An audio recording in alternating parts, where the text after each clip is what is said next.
Boston Celtics making big moves. Malcolm Brogdon trade. Danilo Gallinari signed. What's next for them? And then a little bit of Brad Stevens love because, man, he is killing it on his job. It's all right now. And a bonus, Locked On Celtics. Be ever ready. Recognize the city of champs. Boston, baby, we do what you can't. Locked on number 18, Tatum and Brown, J-team, step back. We gon' wet that and slay teams. Of course, the Celtics, who else could it be? Screaming like KG with the Larry O.B. Karalis above average, assessing the team status. Best daily pod, no cap, salary matching. Clutch like Bird the DJ, keep John on replay. Prime time, dapping up the truth on the sideline. Raining J's, how it started, raising banners, how we finished. Locked on Celtics pod, home of the winners. B. Oh boy, bonus podcast. Thank you for joining the Locked On Celtics podcast. Free, available Monday through Friday. Gimme all the page views, all the money. Let's go. Thank you, Celtics, for helping us just keep racking up the views, being interesting. Trades, signings, Danilo Gallinari, Malcolm Brogdon. Lots to talk about. This show, free, available Monday through Friday. And now, Saturday, Friday afternoon, whatever, just blowing up my numbers. Plenty to talk about, Tom Westerholm? Plenty to talk about? You thought you were done with weekend shows when the Celtics bowed out of the NBA Finals. But, buddy, did they have something for you? Yeah. I might have upset Brad Stevens. Oh, yeah, John? Watch this. So Brad Stevens cannot get enough of Locked On Celtics. No, he cannot. I know he's a very avid listener. I'm John Karalis, by the way, Boston Sports Journal, Tom Westerholm, Boston.com. And the Celtics on Friday, it's quiet. I did a podcast last night. I waited till after midnight. Still nothing. No news. No nothing. Said, all right. We'll see what they do on Friday. Kind of woke up, got my coffee, sit down. I was like, oh, well, okay. Gallo. That's good. That's good. Let me just write that up. I'm like, okay. My opinion at that point, I was like, okay, they used it. They're going to wait to see how some other stuff goes. Probably fine if I go do my other stuff. And then Woj had other things, other thoughts. So let's just start with that. Malcolm Brogdon. Surprising trade. Especially, people brought up Brogdon. I said, $22 million. I didn't think that was going to be a priority, but they took that thing. I'd always laid out use the TPE, use your mid-level exception. And then later on somewhere you could do Theis, bench guy, first round pick, and try to get somebody with that combination. And they went Theis, bench guy, plus bench guy, plus bench guy, plus bench guy, first round pick, and they brought back Malcolm Brogdon. So I appreciate being somewhat right on the frame of mind, the thinking of how to add to this team. But this is not the way I thought it was going to go. I thought they would have just done the smaller one for a guy making 14 or 15. So what do you make of Malcolm Brogdon coming in? So my initial take is just how perfectly suited this is to I tweeted this, but how perfectly suited this is to make everybody feel like they were 100% right with their Celtics take. Because every anti-Marcus Smart person is like, see, I freaking told you they needed another ball handler. They needed another point guard. Marcus Smart isn't that guy. And then everybody else who, likes Marcus Smart and thinks he's, a good basketball player is like, well, but Brogdon isn't a pure point guard. Right. It kind of makes a lot of sense to have him if you plan to keep Marcus Smart as your pure point guard. And both sides kind of have a point, right? Because on the one hand, the Celtics turned the ball over like crazy in the playoffs, and it does make sense to get another ball handler. And on the other hand, again, Brogdon just isn't, he's not like a pure point guard. He is really good at, he's a great spot up shooter. He's a guy who can play off the ball. He's another guy who certainly won't be a target when he's healthy defensively. He is in many ways just that kind of combo guard that the Celtics really seem to like, because now they have three of them. So I do think it's interesting that the Celtics have 3 of those guys and 3 guys who they're committed to long term and who they paid a pretty hefty price for in terms of, a first round pick. And, really with Brogdon, I think that's the crazy thing, right? Is that was the heavy price they paid. You look at the rest of that package and Daniel Theis is a perfectly serviceable player, but right. Go with God, my man. And then Aaron Nesmith, I was high on him coming out of the draft. He hasn't really done anything yet. We'll see if he does something in Indiana. I hope he does for his sake and for my sake as a talent evaluator. But I just the price they paid for Brogdon and the potential fit that he brings and just the little bit of extra insurance that he offers Smart and that Smart can offer him and that Derek White can offer both of them as well. It's a great trade by Brad Stevens. Really impressive stuff to start the offseason here. Yeah, you keep Smart, you keep Derek White. I don't think this is the precursor of one of those guys going. Yeah, I don't think so either. Okay, yeah, I think the one thing where the people who are screaming see, told you Smart isn't the guy. I still think Smart is the guy. I still think Smart is your starting point guard. I don't think this changes anything. Brogdon isn't a pass first point guard. They both average the same amount of assists. Yep. I got to look at their assist rate, but I think their assist rates are pretty similar. They're kind of similar in offensively, minus Brogdon is a better shooter, right? I think other than that, I don't think Brogdon is particularly fast. I don't think he's a better shooter. So great, that's great. You can now throw Brogdon and Smart out there together, Brogdon and White out there together, Brogdon alone out there. Somebody was saying look, a bench unit. You start the second quarter. You typically start the second quarter with Tatum on the bench and Smart on the bench, and you can get Rob or whatever backup big, couple of guys off the bench, and you're starting. And then Brogdon, Jaylen as your back. That's pretty good. Malcolm Brogdon and Jaylen Brown starting a quarter for you makes you feel a whole lot better about starting that second quarter. It takes pressure off of Jaylen Brown. It's really the way they went about it. I think works. And you're right. You're absolutely right. It satisfies both sides. I think it satisfies both sides. It satisfies me because I still think that Smart is starter worthy. And that Celtics starting lineup of Smart, Jaylen, Jayson, Rob, and Al, which was very, very, very good, still stays intact. So you keep that intact and you have a bench now that you're oh, well, Brogdon at his best is 18, 19 points a game. If you get him up to 30 minutes, that not only gets you relief, it means that you don't have to play Tatum and Brown as much. I think it accomplishes a lot of goals. People are going to look at it purely as the point guard guy, but it takes minutes off of Tatum's legs, off of Jaylen's legs. It takes a lot of minutes away. You can pile up the 30 minutes for him just by limiting some other guys. I think that might be the biggest impact of the Brogdon move alone. Yeah, and add White, I think you said that, but add Derek White to that too, right? And I think the big beneficiary is Jaylen to me. And not for nothing, of the two Jays, Jaylen has been the most injury prone. So you really do steal a lot of those sort of he was mostly a shooting guard in the starting lineup last year.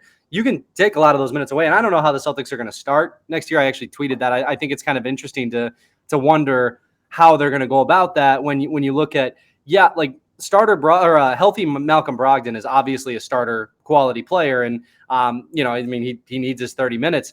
But I also don't know how you feel good about breaking up that starting lineup that was so clearly, by far and away, the best starting lineup in the NBA last year. Now, we'll see what else the Celtics do. If they don't significantly add to their big depth, I think that's your answer, right? Is that Horford becomes your backup big, and you just you don't have that many, you don't have enough, your centers need to kind of be split up a little bit. But look, I think the depth is so much better. This addresses several issues with one move, and not for nothing, I think it's hilarious. Like, how many times when the Celtics would play against Malcolm Brogdon, when Brad Stevens was giving his pregame comments, did we hear Brad Stevens shout out Malcolm Brogdon and be like, and that guy, he's just like, whatever Brad Stevenism we would get for him.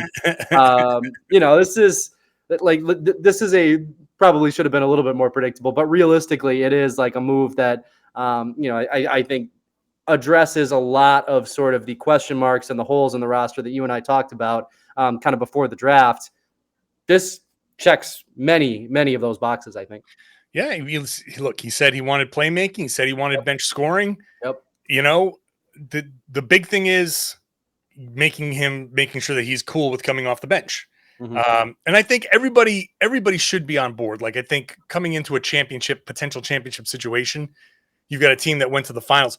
I mean, look at that. You got a team that went to the finals. You're adding Malcolm Brogdon, Danilo Gallinari, and you still have tools to add to the team.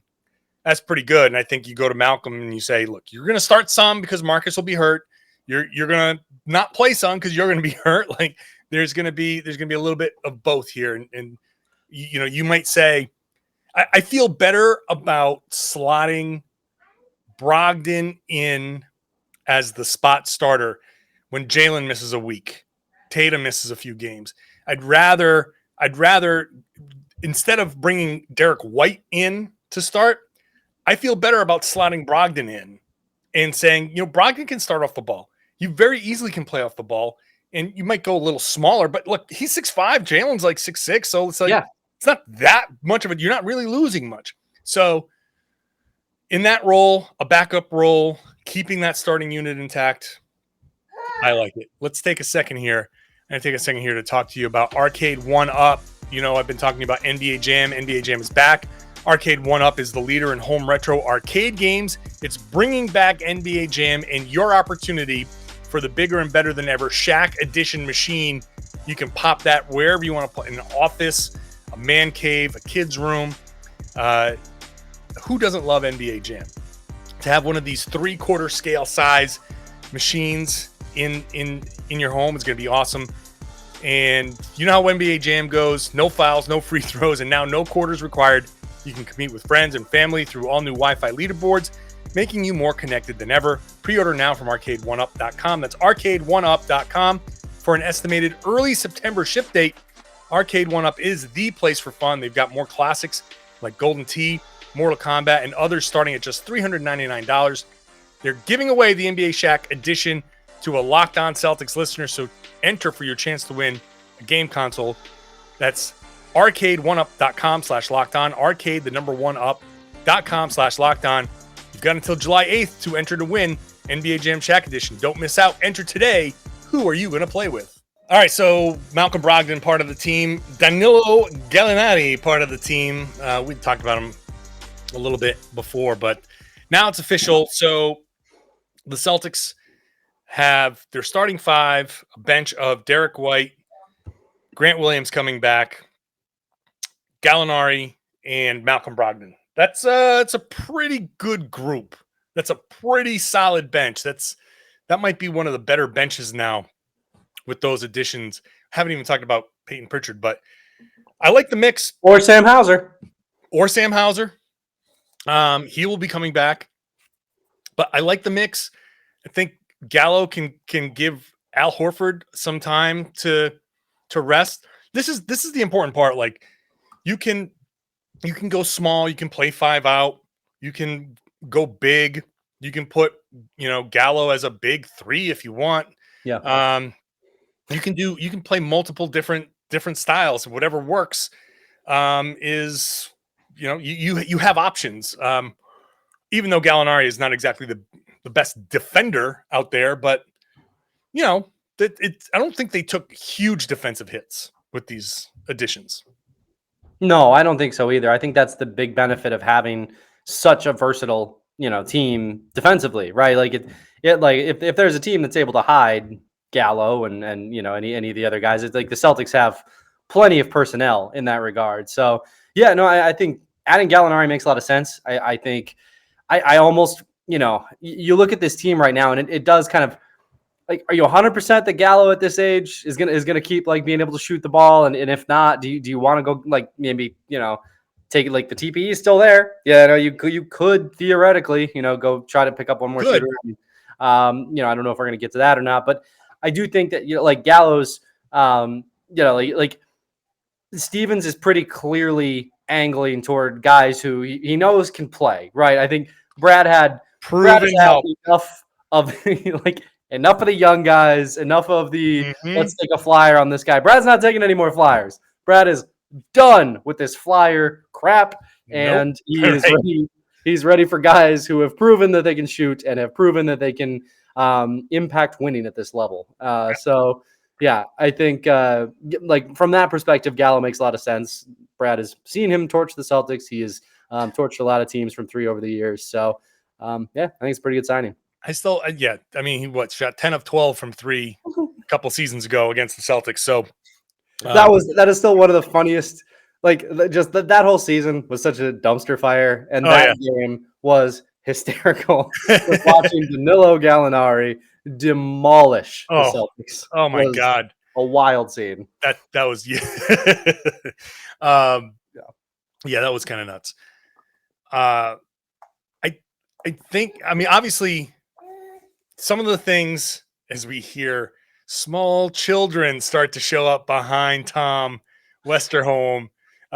This is another cameo is soon to happen. We've seen it's pretty obvious that Brad Stevens does not care about the draft for this team, which is something we've talked about before. I've certainly talked about it a bunch. There's no one in the upcoming draft that realistically where the Celtics can finish that's going to help this team in the short term. That's just not happening. So Brad Stevens doesn't care. Yeah, first round pick for Malcolm Brogdon. Sure. Who in that draft, in the 2023 draft, is going to be helpful to the Celtics right now? Nobody. So I like what he's doing. Like he traded the 2022 pick. That was the Al Horford deal, right? So then the 2023 pick goes out in Brogdon. Now I don't think they trade any other first round picks at this point because they're not. I don't think anybody else that's out there for what the Celtics are trying to accomplish are first round pick worthy. Yes. Yep. But when next summer comes around, that 2024 pick up for grabs, baby. Oh, for sure. Like that's it. Why bother holding on to it and treating it like it's some golden thing? Use it for its value. You've essentially, I love making this. You've essentially drafted Malcolm Brogdon, and for the next few years, that works. Yeah, 100%. Because I mean, look, like for two reasons, right? The first one being a first round pick has a guaranteed contract, right? So that's like a roster spot that you have to fill. Yes. Like it's gone. And whereas like these second round guys, right? Like I think you mentioned it, like JD Davison isn't, I mean, he's not guaranteed anything. Like maybe he doesn't perform that well at Summer League and the Celtics are looking at a two-way, that's you can do that because he's a second round pick. Can't do that if it's a first round pick. And I think the other thing that Brad's doing that's really smart, like, okay, so he had the one pick that's out in 2028, right? Like that's the Derek White deal. That's a long time down the road. It's a bit of a risk, it's a little scary if you're the Celtics, but for the rest of, going forward, Brad can keep doing this, kind of as long as he wants to, right? Like he could just keep going. And if he does that, like if he starts, if he hangs on to the pick and then kind of trades it in the offseason for a guy that he actually wants, that protects the Celtics from these scary deals. I mean, I don't know if we're going to talk about like full NBA stuff, but the Timberwolves just mortgaged their entire future for a guy who can't stay on the court in the playoffs. Like the Celtics aren't going to do that. They're not going to mortgage their entire future. They can just keep drafting guys they like with a single first round pick until their team isn't good. And then Brad can start using the picks again. Yeah. So look, I am an avowed draft guy. I love the draft. I love scouting. I love college basketball. I love prospects, but this is a no-brainer. The Celtics are not a draft team. Any guy they draft is just going to get buried on the bench, and it wouldn't be that fun anyway. It would just be a terrible spot for him. So in a lot of ways, the Celtics are doing kind of even like, I don't mean to keep gassing Brad up here. At some point, I need to come up with a way of criticizing him. But they're almost kind of doing like a responsible thing, right? Because these guys, if they drafted somebody with the 30th pick, that guy would be in a tough situation. Right. Instead, again, I keep going back to his comments on draft night where he said, we want to be sort of the launching ground for your career for JD Davison. Mm-hmm. That's a much more reasonable way to go about things than, taking a first round pick and just kind of putting him on the bench and being like, maybe you get some time. Like, right. That's not fair to, that's not useful for the Celtics and not fair for a prospect. I hope Brad keeps doing this indefinitely until the Celtics aren't contenders anymore, and then he can start building through the draft again, and then I get what I want. So, look, there are stages in a team, right? Exactly. There's you get the big time top 5 picks, you get your stars. If things go right, if things go the way they're supposed to go, you use top 5 picks to get the centerpieces of your franchise. Well, you got Jayson Tatum and Jaylen Brown, both 3rd overall picks, and Tatum was basically the number 1 pick. Yep. Then you get your mid-tier guys as you're getting better and you kind of are too good for that early lottery. Then you get to that mid-lottery, mid-draft, and maybe you hit on a few guys that can contribute. That's where you get Robert Williams and Grant Williams, and Marcus Smart is in the high end of that range. And then after that... Well, I mean, yes, but Smart was before all that, so that's kind of a weird one. Right, it's a weird one. So, but anyway, but that's that's where you get those guys, and then after that, your picks don't matter anymore, right? Because you're at the bottom of the draft, and you're like, well, screw this. Let's just use these and see if you can sweeten the pot. And this is where the Celtics are now. It's actually kind of going the natural life cycle, and then at some point, these guys are either going to want out, Jaylen or Jayson leaves, or somebody, or it just runs its course and they get old. And then all of a sudden it starts to get to all right, move on to the next thing. You get the Paul Pierce KG type of deal and you start from the bottom all over again. You grow it all over again. That's the circle of life in the NBA, and the Celtics are here. So this is great. I love where they are, and I love the year by year thing. And this is for people who don't know the Stepien rule, which prevents a team from, like, the Celtics can't trade the 2024 pick now. Right. But when the new year flips, they can. It starts over because you can't trade consecutive ones, so they can trade it again there. Let's take a second because we're gassing up Brad. He deserves to be gassed up right now. He's having a good day. He's having a good day. He's having a good start to his career here in this. So we'll do that, and then we'll get into some of the bigger picture stuff. I just want to quickly mention BetOnline, your number 1 source for all of your betting needs, sports info. I'm not sure if people would have bet on Rudy Gobert going to Minnesota, but that's where he landed, and we'll talk about that. Latest developments, league reviews, news, baseball, MMA, boxing, golf, tennis, Wimbledon's going on. Throw some money down on that if you are so inclined. BetOnline, your continued source for all of the sports wagering information, including live betting. You can even bet on esports. So head on over to the website, betonline.net today. You can use your mobile device if you'd like. Learn more about the trends in action. BetOnline is where the game starts. So, Tom, Brad Stevens, I think, is a great coach. He was a great coach. I thought he was really good for the Celtics. Maybe he's just a better GM, president of basketball operations. Maybe this is actually where he's supposed to be. Because you remember, like, Danny Ainge was a coach and he was okay. And there are coaches who get into the GMing and you're like, oh, okay, that's better. The combination of Brad Stevens and Ime Udoka is actually a really good combination, front office and coach. Has Brad had a misstep? Dennis Schroeder? Is that the misstep that you can we say that? Ennis Cantor? Ennis Freedom? Oh, yeah. But that was I guess. No, that's a misstep. That was a terrible sign. I mean, it wasn't particularly costly, but it was a bad one. It was a bad sign. It was a bad. Schroeder was much more costly, but like they rectified that quite quickly. I think after that offseason, no, he has not had a misstep. Yeah. So you get Horford. That deal looks amazing now. I mean, it looks like amazing. The extensions for Rob and for Smart look really good. Yep. These deals look really good. Getting Theis back and then flipping Theis again Poor Daniel Theis getting the Antoine Walker treatment. I think Brad Stevens is. I think all of the pieces that are going to be written today for tomorrow are going to be like, wow, Brad Stevens is on a roll here. He starts off on a heater. Jaylen Brown-esque first quarter to his career. Yeah, you just got to get a little bit more sustainable, hopefully. Yeah, hopefully.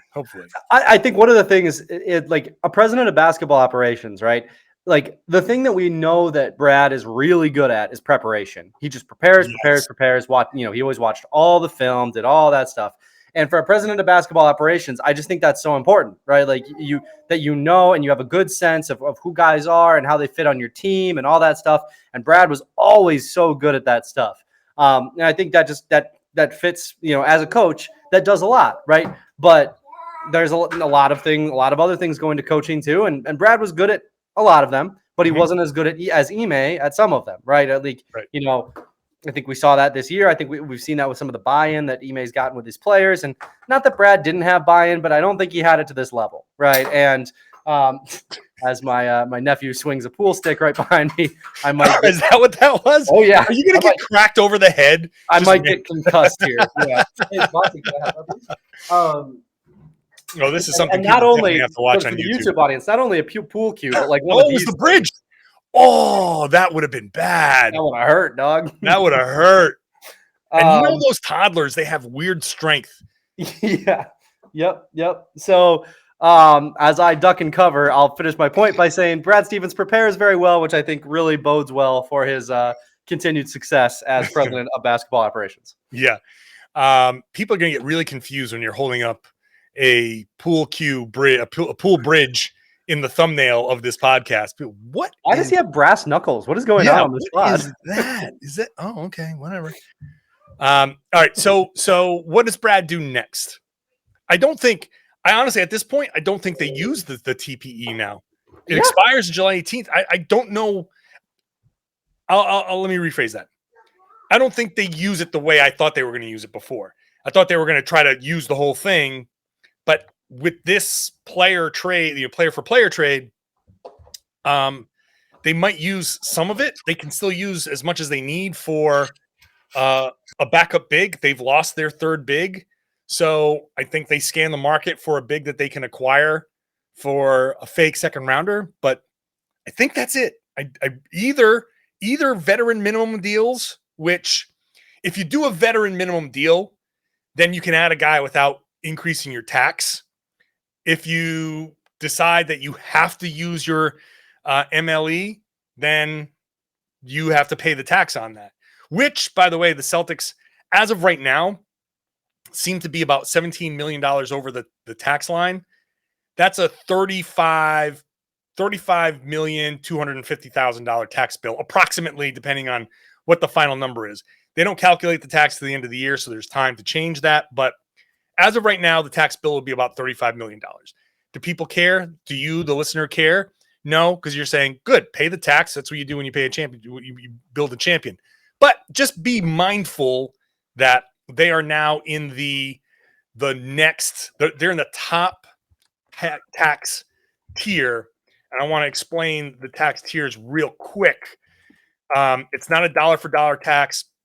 They are actually, they're not in the top tier yet. There's one more tier to go, but there's 5 tiers, $5 million increments each time. It starts at $1.50. Each time the tax rate goes up by a little bit more. They are now being taxed at $3.25 per every dollar they're over. So I don't think they want to go past that.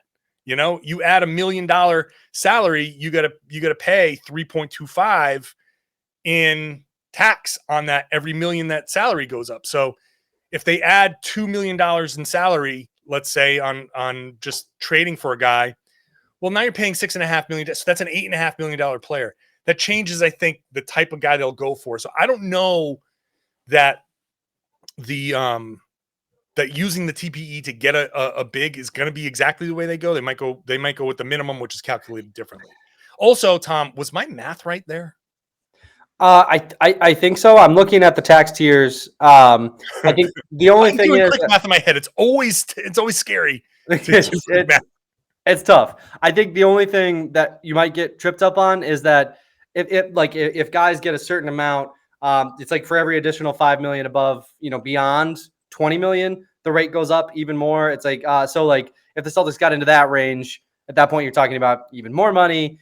Basically, what I'm saying is that they're not going to go get Duncan Robinson because he would become like an $80 million man for like no reason, right? That's what we're saying. Yeah. So I think you're right. Like or like whatever big they traded for under the TPE. If they, like you said, I think if they make, I think they will probably try to get some big man, for whether it's the veteran minimum or some cheaper guy into maybe even one of their smaller TPEs, right? Like just, yeah. So I'm sharing on the YouTube the actual table from CBAFAC.com, which is Larry Kuhn's indispensable tool. You can see there the 1, 2, 3, 4, 5 different tiers. The Celtics are a non-repeater team and what they're paying in tax. So I'll leave that up while we continue that. If you want to know, if you want to see it, you can just watch it on YouTube. Oh, that was nice. Yeah. So we won't explain any more of these tiers. If you want to know what they are, you got to become one of the YouTube people. But no, I think I think generally speaking, the Celtics will probably be looking for more bargain bin type contracts going forward. And honestly, I mean, what else could you ask for? Like this is like you wanted the Celtics to kind of run it back with the same team. I think that's what everybody want. Like, not everybody, but a lot of people wanted, they wanted to see this team try to win again. Don't blow things up for Kevin Durant. Don't trade Jaylen Brown, blah, blah, blah. All that stuff that we said too. This is it. Like not only did they manage to like add to their team, they managed to add to their team without taking any rotation pieces away. That whole rotation is still in place. That's crazy. So yeah, on the Celtics, I'm feeling pretty good. Like, if the TPE goes away, oh well, they brought in Malcolm Brogdon, which is better than, a healthy Malcolm Brogdon. I am pretty sure is better than every single person that I put in my potential TPE targets, in all those posts that we did. Like, healthy Malcolm Brogdon is good, and he's going to help a lot. He is going to help if he's healthy. If he's healthy, which is always a question. I mean, the Celtics are basically. And real quick, if he's not healthy, then the Celtics just have last year's team and they can do it again. Right. You can withstand the however long he's out. Yeah. And I think they're in a good spot. You take a team that went to the finals and had a 2-1 lead, and you add Malcolm Brogdon and Gallinari to the squad. I think that's successful. You've accomplished your goal. You said you wanted scoring. You said you wanted playmaking. You've got both. You've added, looking at last season's numbers, about 30 points worth of scoring. Yeah. Now, are they going to combine to average 30 off the bench? I don't know. It's different situation, different teammates. But even if it's 25, you're adding significant scoring. How many games would the Celtics have won if they had another 20 to 25 points off the bench? How about all of those finals games? They would have won all of those finals games just with that if their bench, because you look at the Celtics had early leads in those games, and it was when their bench, when the Golden State bench came in, that they outplayed the Celtics bench. And that bench for the Celtics was so unplayable by the end that Tatum and Brown and Smart were just gassed, and that's it. So this accomplishes their exact goal. And I think the only word of caution I will offer for like Celtics fans, because obviously you know this, but like I do think that there obviously is often it's not that the Celtics aren't just going to be automatically adding Brogdon's 20-ish whatever points per game, right? It's not a perfect 1-to-1. Right. The fit still has to work. Brogdon still has to like on paper I will stand by my analysis by saying that this is like an almost perfect trade on paper, and all we have right now is on paper. Sometimes these things don't work quite as well, so like any number of things could potentially happen. So on Friday, July 1, when we're gassing Brad Stevens up to the moon, it looks really good. But that is, I think, and that's the only caution that I think is necessary, is just like it's the NBA. Sometimes weird stuff happens. Yeah. But as far as, like, again, Brad Stevens, his preparation is immaculate, and like, so has his offseason been so far. You want another weird thing that happened in the NBA? I do. How about Rudy Gobert going to the Minnesota Timberwolves? This is crazy. Timberwolves sending Malik Beasley, Pat Beverly, Jared Vanderbilt, Leandro Balmero, Walker Kessler, and 4 first-round picks, unprotected. Unprotected. Danny Ainge, king of the unprotected picks. I think one of them has like a top 5 protection, but regardless. 2023, 2025, 2027, unprotected. 2029, top 5. Yeah. So that's that. And they're reportedly just building around Donovan and keeping him. And there's a rumor that they want to go after Ayton now. Yeah. Maybe flip some of those picks for Ayton or something. Some of those players. Boy, that'd be something. I love it. Honestly, I love everything about that for Utah because, one, they got rid of the guy who I just don't respect as a basketball player. And 2, they kept the guy who I think is pretty good, and now they can like try to build something around him with all these extra assets. I think it's great. Like, what a move. Yeah. Just and I think it's more fun than a total teardown too, right? Like I understand what OKC and Houston are doing. Makes sense, especially Houston's got they've got like these 2 young studs now. It's going to be fun going forward. But it is more like team building is more interesting when like there's a little bit more going on than just like scouting college guys, right? Like this is more fun as far as those things go. So I'm fascinated to see what Danny Ainge does now. My quick side note is we were just talking about guys that the Celtics could bring in bargain bin contracts. How about this? I don't think the Pacers have any real use for Daniel Theis. Why don't you just buy him out? So at the minimum, just bring him back. Let's keep the party going. Yeah. Unfortunately, there's the no reacquiring rule. Oh, you're right. You're right. Yeah. But, okay. So the path to Daniel Theis is that you buy him out, he gets signed somewhere else, and then that team buys him out or trades them. So that would be hilarious. How many picks can the Celtics give and then give up in Daniel Theis trades? That would be funny. Maybe we find out. I mean, like this has been a super fun start to like everything. Like just a blast. Like because I feel like sometimes like the start of NBA free agency is fun, but then the Celtics are just kind of sitting out. So you're just kind of sitting back and enjoying. This has had everything. This has had insane superstar. Like rumors and craziness. The Celtics have been involved, and not just involved in like signing Danilo. Like they've made like big moves. Like this is great. This has been a fun couple of days. Let's finish with this because Adam Himmelsbach from the Globe just tweeted this out. We mentioned it before. Celtics are expected to agree to a multi-year deal with Sam Hauser in the next coming days. I find this interesting. This is an interesting bit of team building. The Celtics are preemptively they're declining. A lot of teams are declining future options, making guys restricted free agents a year earlier than they have to with the intent to re-sign them. Yes. So the Celtics, normally teams would be like, we like this guy, we'll just pick up his option and next year he'll be a restricted free agent. The Celtics and other teams have been saying, you know what, we're going to decline the option with the intent to re-sign, make him a restricted free agent now.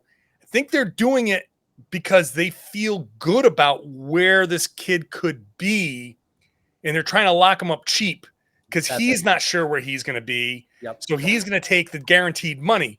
I feel like the Celtics, if you said, where do you think Sam Hauser will be in 5 years? And they'll probably, because of this move, I feel like they'll probably say really good things. Like they like where he's headed.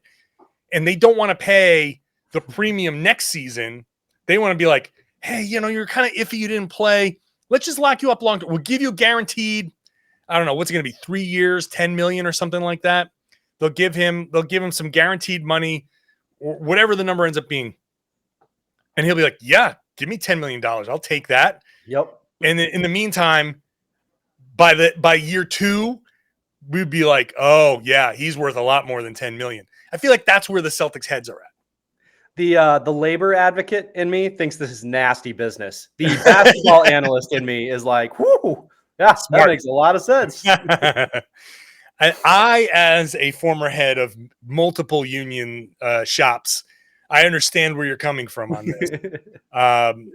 However, it is good business. I mean, it's good. It's good basketball business. It is. Yeah. This is and also it's hard to feel too bad for a guy who's going to be making millions of dollars. Right. But this seems to be like a trend. Like I can't remember how many guys have done, but I've seen a lot of guys have this happen this year. This is the first year I've seen that happen. I don't know if it's how often it's happened before, but I've seen a spate of declining future options for the purpose of re-signing guys, which is kind of a new thing to me. Well, and it's so smart, right? Because like everything that you said, but also restricted free agency is such an unbelievably valuable tool in every team's toolbox. Like, why not get to it sooner? Sooner you can use that tool, the better off you might be, right? Like, it just kind of makes sense. Like, restricted free agency is unbelievably tilted toward teams, and again, you can just pull that out sooner. Like, there's no reason to. No reason to try to. I need analogy, man. Here, there's no reason to try to use a screwdriver on all your drywall screws when you could just pull out your good tool, your impact driver right away. That wasn't very good. Come on, analogy, man. Where are you at? I don't know. It's too early for analogy, man. He's sleeping. I got nothing for you. Nothing for you. He's too sober right now. I know. Analogy, man. I think needs about 3 bourbons to properly activate. Shout out to the Twitter, the person on Twitter who requested analogy, man. I tried to bring him out. My apologies. He just wasn't ready. There was no phone booths nearby to throw on his cape. Yeah, I mean, I'm trying. I can't force it. The thing about analogy, man, is if it's not popping into the head, then you get bad analogies. What a useless superhero! You can't the bat. That's exactly my point. It's useless. It's a useless superpower. It's a useless superpower. I've been coming up with these useless superpowers. You know my other useless superpower? When you get like a hummus plate at a restaurant, all right? Uh-huh. They always give you the pita chips and the vegetables and all of that stuff. The useless superpower is instinctively being able to, or coming in and being able to say, this is the exact amount of hummus that you need to make sure you get the same amount on all of these pieces. So the last piece, you're not like too much or too little. Because it's an annoying little thing that happens, but it's all happening. Everybody listening, everybody watching, what's happened to you. You get a plate, a dip or something like that. You start out conservative and you're like, okay, I want to make sure I have enough at the end. And next thing you know, you got a pita chip that's like this little size, and you've got like a baseball of hummus at the top because you don't want to waste it. As soon as you said hummus plate, I was like, I bet I know what this is. And I was right. So yeah, that's pretty good. It's a superpower because it's useful in a sense, but it's actually really useless. Yeah. Maybe that's Analogy Man's day thing. Maybe he's out measuring hummus for people. I don't know. The best hummus measurer out there. Mine is that I can memorize license plates like that. Oh, God. Well, see, again, useless superpower. You're like, who cares? But I forget my license. I still forget my license plate number. I can remember like 4 of mine going back. So yeah, man, see, that's good. It's not. It's useless. It's as useful as hummus. That wraps up the Malcolm Brogdon pod. All right. Yeah. That's what you get when you get a bonus pod. It's Friday afternoon. I've got a hummus plate and bourbon on my mind. That's what I'm looking to go do. There's a margarita somewhere in a burrito that I'm dying to have. I'm just like thinking about food and drinks. It's Friday. So I'm just trying not to get the crap kicked out of me by my nephew with the pool cue who's back. So, yeah. Do you owe him money? I think I think he's. I don't know if I do, but he's definitely trying to shake me down. He's just walking around like, "Hey, you got about 2 more hours there, buddy, or the interest starts to kick in. Otherwise, you're gonna owe me so many Fruit Loops." All right, go tend to your shady business with your gangster toddler. Thank you, Tom _NBA, the _ boys back in action. And I'm John _Karalis on Twitter. Thank you for listening. Thank you for watching. Bonus podcast, Celtics making moves. We like them. I'm sure you like them too. Share your thoughts with us on Twitter or in the comments below on YouTube or just, say them out loud and pretend that I can hear them. Thanks for listening. Thanks for watching. If you're not subscribed, please subscribe. If you are subscribed, please share the podcast. Tell your friends, tell everybody they should be listening to and watching the Locked On Celtics podcast right here on the Locked On Podcast Network.